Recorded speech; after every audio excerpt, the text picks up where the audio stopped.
Hello friends, welcome back to Sharvani Aahara delights. ఇప్పుడు వచ్చేసరికి మనం గులాబ్ జామ్ ఎలా ప్రిపేర్ చేసుకోవాలో చూసేద్దాం. సో ముందుగా 175 గ్రామ్స్ ప్యాకెట్ తీసుకొని గులాబ్ జామ్ ప్యాకెట్ మనం ఒక బౌల్లో వేసుకొని కొంచెం కొంచెం వాటర్ పోసుకుంటూ స్మూత్గా ఒక ముక్కలాగా కలుపుకోవాలి. మనం ఒక 5 to 10 minutes పక్కన పెట్టుకోవాలి. మీరు వాటర్ బదులు మిల్క్ కూడా యాడ్ చేసుకోవచ్చు.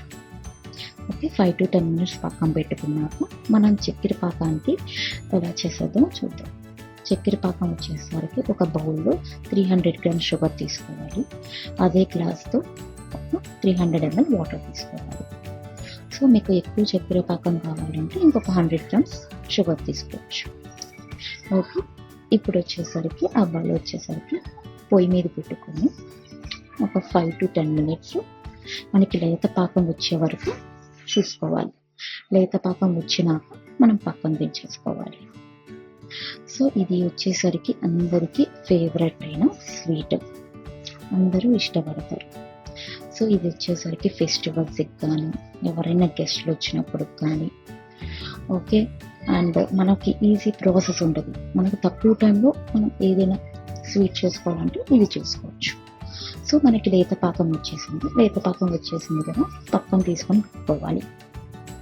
సో ఇందాక మనం పిండి 5 to 10 minutes మనం ఉంచుకున్నాం కదా, అవి వచ్చేసరికి కొంచెం కొంచెం తీసుకొని చిన్న చిన్న ఉండలు చేసుకోవాలి. సో మొత్తం ఆ చిన్న ఉండలు చేసుకొని పక్కన పెట్టుకోవాలి. సో దీంట్లో కావాలి అంటే గీ కూడా వేసుకోవచ్చు. ఉండలు చేసుకున్నాక మనం స్టవ్ మీద బాండీ పెట్టుకొని ఒక 3-4 cups ఆయిల్ పోసుకోవాలి. కావాలి అంటే ఆయిల్ బదులు మీరు నెయ్యి కూడా వేసుకోవచ్చు.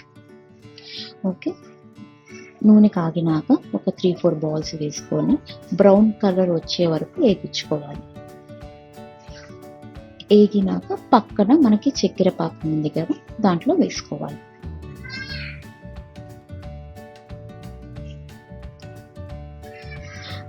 అన్ని ఉండలు వచ్చేసరికి అలాగే బ్రౌన్ కలర్ వచ్చే వరకు వేగించుకొని చక్కెర పాకంలో వేసుకోవాలి.